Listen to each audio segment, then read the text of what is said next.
the balance of managing that leadership role while being the mother and the wife in the family. How easy is that? There's a big difference between being domineering and being belittling someone. So if you as a woman need to belittle your husband in order for you to feel good about yourself, for sure, sis, there's something going on. There's something going on. The Dim Dim Podcast, a safe space to talk about misconceptions, perceptions, assumptions, and frustrations. Join us for conversations and stories that explore how embracing our differences leads to a balanced, strong, and harmonious world. Power play, navigating leadership and family responsibilities. The balance of managing that leadership role while being the mother and the wife in the family. How easy is that? Is it? That's what we're here to discuss today. And to have this conversation with me today, I have a guest that is the founder of When African Women Talk, WAWAT, a non-for-profit organization dedicated to empowering and uniting Black women across Canada. Driven by a profound commitment to community and social change, she established WAWAT in 2018 to create a safe and nurturing space where Black women could share their stories, celebrate their achievements, and support one another. Her vision emphasizes the immense strength and potential within this dynamic demographic. And WAWAT has quickly grown into a vibrant community offering professional development, cultural celebrations, and advocacy. Her journey to founding WAWAT is deeply rooted in her background. Raised in Zambia, she was influenced by her family's entrepreneurial legacy, particularly her father, a successful businessman who inspired her to pursue her own goals. Building on this foundation, she attained degrees in biomedical sciences and clinical psychology, which prepared her to address complex social issues with empathy and insight. Prior to establishing WAWAT, she made significant contributions through her role as CEO of Steambok Corporation, leading initiatives in sustainable development across several African nations. This work further fueled her passion for social change and resilience, compelling her focus on Black women's empowerment in Canada. As the founder of WAWAT, she continues to champion the causes of mentorship, representation, and resource access for Black women. Her commitment to fostering an inclusive community serves as an inspiration to many, creating pathways for growth and collaboration. Under her leadership, WAWAT not only uplifts the voices of Black women, but also advocates for systemic change, ensuring that the achievements and contributions of this community are recognized and celebrated. Join me and welcome the beautiful Rehana Malik-Mbanga. Thank you for having me. Oh my goodness, what an introduction. It sounds so long-winded. Actually, bios always sound so elaborate for me. It's so interesting when you listen to all the things that you have done or achieved. And I'm like, really? Who's that person? That's you. Wow, but did I miss anything? No, I think you pretty much covered everything. Beautiful. Yeah. Beautiful. I'm so glad you made it. I know, it's been a long time coming. I'm glad to be here on the Dim Dim podcast. And we are so happy to have you. So we are here today to chat about navigating the leadership and family responsibilities. And you seem to be doing a really good job at both. And I don't think there's any better person to talk to about this than you. Can you please tell us what your personal experience has been in both leadership and family responsibilities? To be honest, a lot of people ask me this question, and I think the reality is that I have a very strong family base here. And so as an immigrant, and majority of people in our community are people from the diaspora, are immigrants. And so they don't have that much family, or they don't have community to support them. And fortunately for me, I have that. And that's been the difference for me when it comes to showing up. And so like this morning, I'll be honest, I dropped off my son at preschool. And while I was there, my brother-in-law was there. And I'm like, can you take him up? And I'm like, do you mind picking him up and bringing him home? And it's sorted. I didn't talk about this with him before, but just knowing that he was in that space, his son goes there too, that community, that shared responsibility, and having people like that makes such a difference. Beautiful. And thank you, brother-in-law. We're very grateful. What are some of the challenges you'd say are faced in like managing that complex balance between the family and the leadership responsibilities? For sure, women have multiple roles. And the biggest is traditionally our role is to support the family. And traditionally and through time, our role has been as homemakers. And so making sure that the home front is taken care of, the home is clean, our children are clean if you have children, your husband is taken care of if you have a partner. If you're a single parent, then it's making sure that your children are taken care of. But I think people also don't talk about for me as an African girl, it's also the shared responsibility of aging parents. Right? And then I'm the oldest granddaughter on both sides of my family. So there's also the added responsibility of being an advisor, a mentor, and then supporting others in the family. So it's just not that one role. There's multiple roles that we do take on as women, which I think makes us excellent leaders.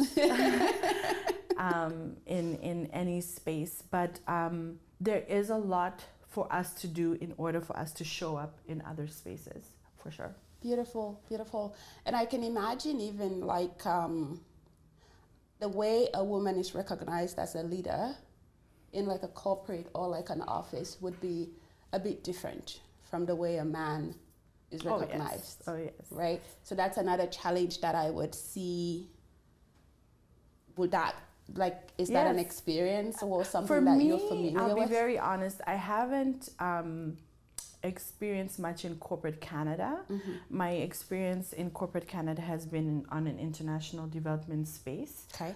So that space usually, the gender equality and all those layers are already, the DEI exists a bit more than other spaces.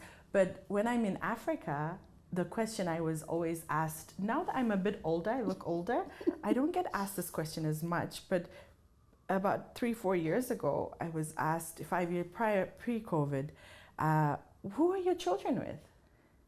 Who's taking care of your children? And I always say, I didn't ask you who your children are with. Beautiful. Beautiful. I never ask a man no one asks men who their children are with. They're like, oh, you're here in Cote d'Ivoire, you're here in Ghana, you're here in Nigeria, who are your children with? Their father. They have a father. And then it's like, no, but who else? And then I would then, you kind of then try and please people, and you say, oh, but my sister lives with me, or she lives in Canada. Oh, yeah, okay. Or my mother-in-law is there. Then if there's a female figure around, the men tend to relax and were less judgmental of me. But women in leadership, for sure, the level that we are treated differently, showing up in those spaces. I can talk about this. There's many layers to how you're seen in those spaces. For sure, yeah. 100%. And I would see there being a lot more work that needs to be done for you to sort of like really ground yourself and make your voice heard, as opposed to maybe someone that they have more respect for just by looking at them like, yes, okay. Yes. I mean, the reality is you have to be 10 times smarter. you have to have financial stability. The way you dress and show up is also very important. I've had situations where maybe I was wearing a top that was a bit lower than usual, and so very conscious about what I wear all the time. All the time. Yeah. To make sure that I'm not trying to send any signals. You know, the sexual innuendos are always there. People feeling that there needs to be more after the formal conversation. Yeah. That's a big one. Yes. That's a big one, because like I hear you say trying to dress in a way where you're not sending a different message, but I think sometimes it's not even you trying to send a message. It's people trying to create a message from whatever you're wearing just because that's who they are, unfortunately. Yes. Right? Yes. Okay, so we're talking about that then. I'm thinking about when we think about community, when we think about our partners, because I think especially as African women and the roles that are bestowed on us as women, as the homemaker and the mom and having to take care of your husband and stuff, I can see a lot of challenges as well in like the partners being able to support their female partners to take on leadership roles because of different reasons. Sometimes I feel like there's a little bit of like intimidation that's like comes into play. It's a tough one. I'll be honest. I think it's a conversation between the partners. Between partners. Okay. If your partner was taking on more at work, and I've been in a position where my husband has taken more at work and he's working longer hours and there's more demand of him, I have felt I needed more attention or I needed him more. And so I'm a bit more wary now when I'm in that position where I'm extra busy and I'm going through a busy period, that if I felt that way, he probably feels that way. And so I guess because I walk that walk with him, I don't immediately feel that because I'm a woman, he feels those feelings because he's not happy for me. It's just a conversation like, hey, I'm checking in, are we good? And he's like, oh yeah, you're working quite a bit and you know, we need to center ourselves, or we do check-ins every so often where we sit down and we go through, is this working out? Is that working out? Where are we at? They're very hard conversations, like very hard conversations to have. They don't always go well. But I think it's a conversation that you must have with your partner. And I think realistically, we also have to be realistic with what can be done at what time. When my youngest son now is 5 years old, I have more time to do more in terms of like now I book my schedule around his like daycare or his activities, and I have 3 other children. People don't know I have 3 children. You have 3 children? Yes, I have 3 children. I'm one of those people. So people don't know I have 3 children, and so I book activities around that. But it's a conversation that we talk about, and we check in and we put everything in the calendar. If it's not in the calendar, it's not happening. There is a calendar. Yes, if it's not in the calendar, it's not happening.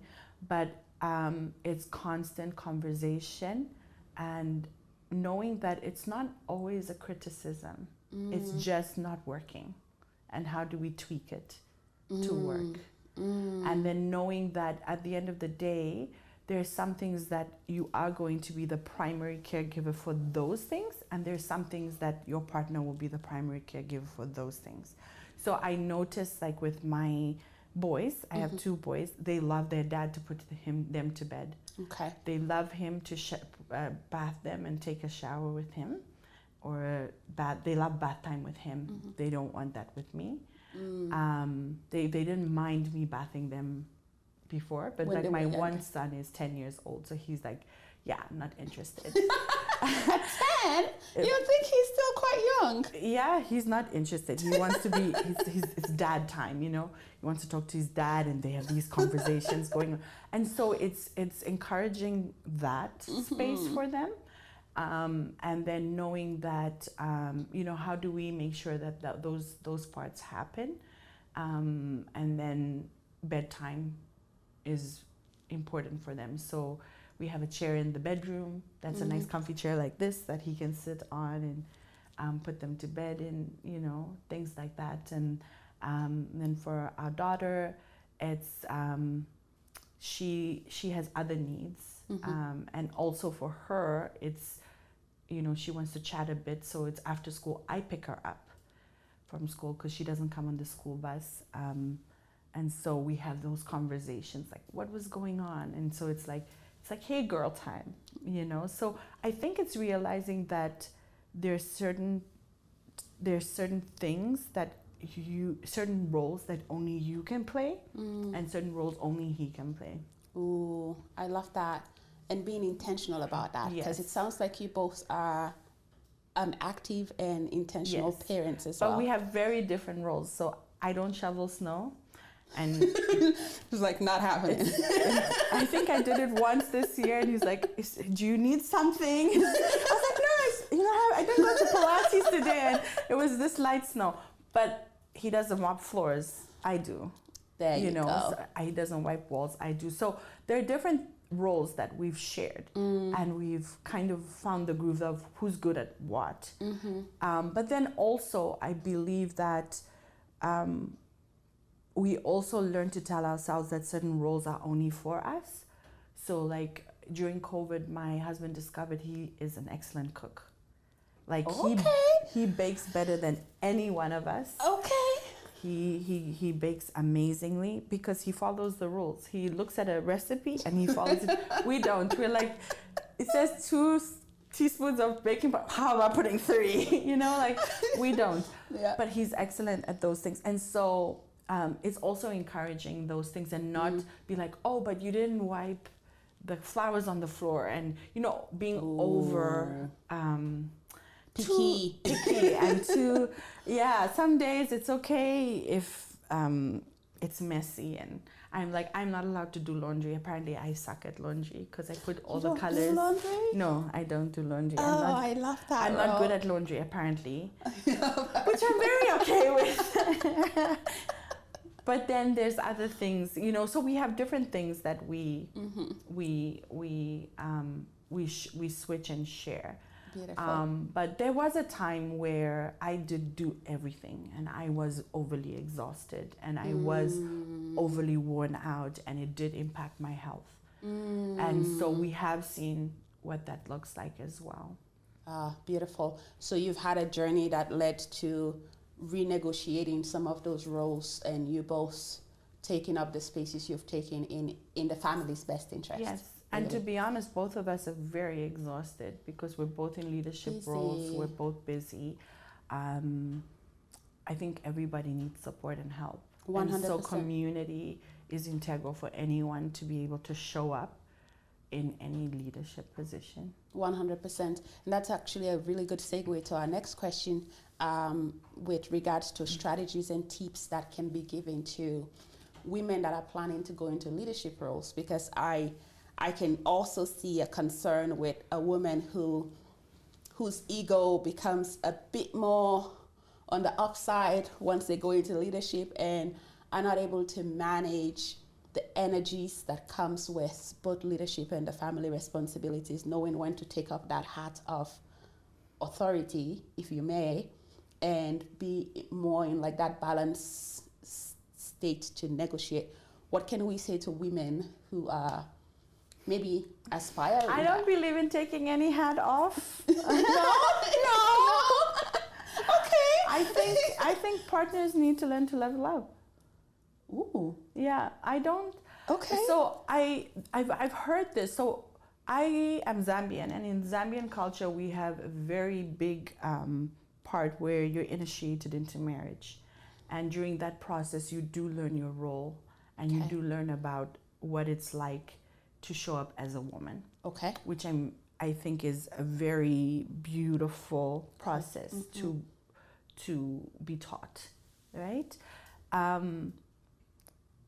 But I believe, and I truly believe that if you and your partner are growing together, which I have with my partner, we've grown together. We've been together since we were in our early 20s, 21, 22. Wow. So that's beautiful. As we've grown together, I'll be very honest, there's never been a power struggle. And so if there is a power struggle, I think you need to ask why that's showing up. Where is that coming from? I don't think a woman needs to dim her light in order to make someone else, whether it's another person of an opposite gender, feel better. I think we are who we are, and people learn who we are. And Beautiful. They learn to celebrate us where we are at. And so if someone needs to remove a hat in order for her to show up for you, that means they're not authentically being themselves. Okay. I'm actually really glad to hear that perspective, because I think where I come from with that is sometimes with my mental health therapist background, sometimes it's a bit hard to like turn off that therapist side when I come home or like I'm engaging with other people. You quickly go into like that psychoanalysis. And I have a therapy background. I know, but my husband, he'll sit back and he just goes, and I'll see that. Or he'll be like, okay. And I know okay means no. Like, I'm not your client right now. He'll just say, okay. But he, like 2 weeks ago, we had our Black History Month gala. I think there were only 3 men in the room. He's one of the men. He can sit there and take all of it and enjoy the process and enjoy that with me. At no point do I get in the car and he'll be like, so now that women talk stuff is over, I need you to be my wife now. He will enjoy it, and I'll share pictures, and he'll let me tag him. To be honest, his whole Instagram is me tagging him. I don't think he even posts anything there. But the point I'm trying to make is that if you and your partner need to, there's a big difference between being domineering and being belittling someone. So if you as a woman need to belittle your husband in order for you to feel good about yourself, for sure, sis, there's something going on. There's something going on. Right? But if you are showing up as who you are, but you're still able to do what you love. Like for me, I always laugh if I cook a meal. He'd be like, oh, this is so good. I'm like, exaggerating. I don't know why my food tastes so good. Like, but I think your partner appreciates you by showing there's different love languages that people have. There are different things that they enjoy. I think that if you have a partner, and yes, you're a leader in other places, I don't think you need to be in front of their family. You'd be like, so you go over there and do that. That's now belittling someone. Yeah. In your own role, you have your pattern. In my role, I enjoy my husband being the head of the household. I enjoy him being the leader. But at the same time, I enjoy being the neck that helps him look left and right. Turn as needed. But I don't need to compete with him in order for myself to feel that this is who I am. Do you know who I am? This is what I've achieved. No. Beautiful.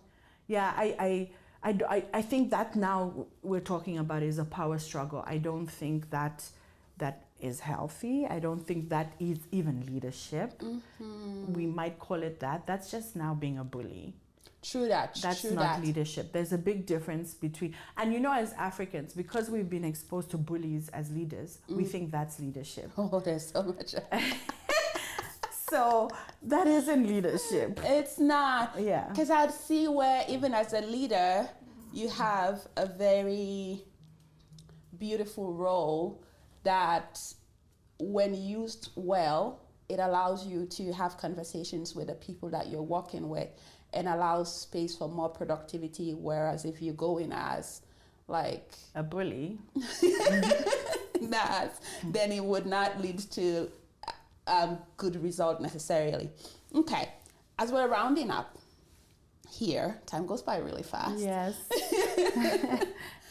What would you say, like when you look back to 15-year-old you or 15-year-old young ladies out there that are like hoping, they look at you, they feel inspired, and they're hoping to get to a point like this someday where they can be as grounded and be able to take up space as needed. What would you say to them? Invest in yourself. Get to know you.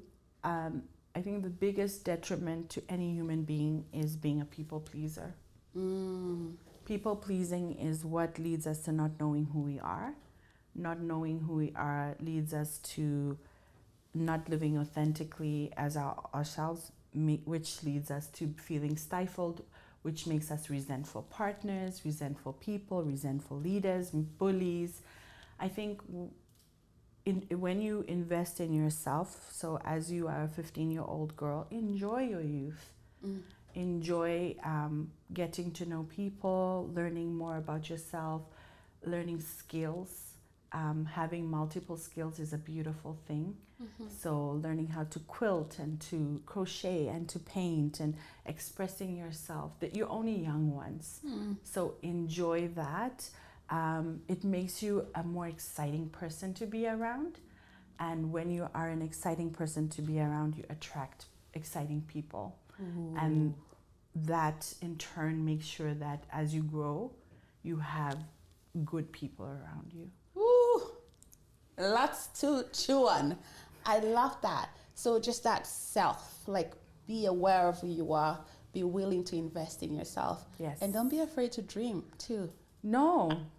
I will add. Live. Yeah. Live. Yeah. Yeah. Literally, I used to think that dreams were something, things were never accessible because we never had representation. Right? Now we're in a space where the internet has afforded us representation, where we see so many people doing different things. And you're like, wow, if they can do that, I can try. And so you try something, you want to do a podcast, you do it, it doesn't work out, you go move to the next thing. Be forgiving of yourself. enjoy the experience. We're so hard on ourselves and so quick to label things failure that we're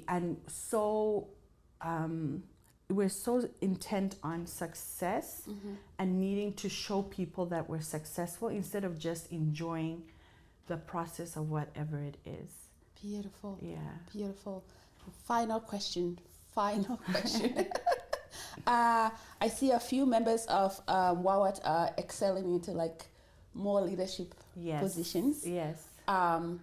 What do we think society needs to do, especially here in Edmonton, to create spaces for more Black women to feel that confidence to take up more leadership roles? Well, I truly believe that there needs to be more intentionality. Okay.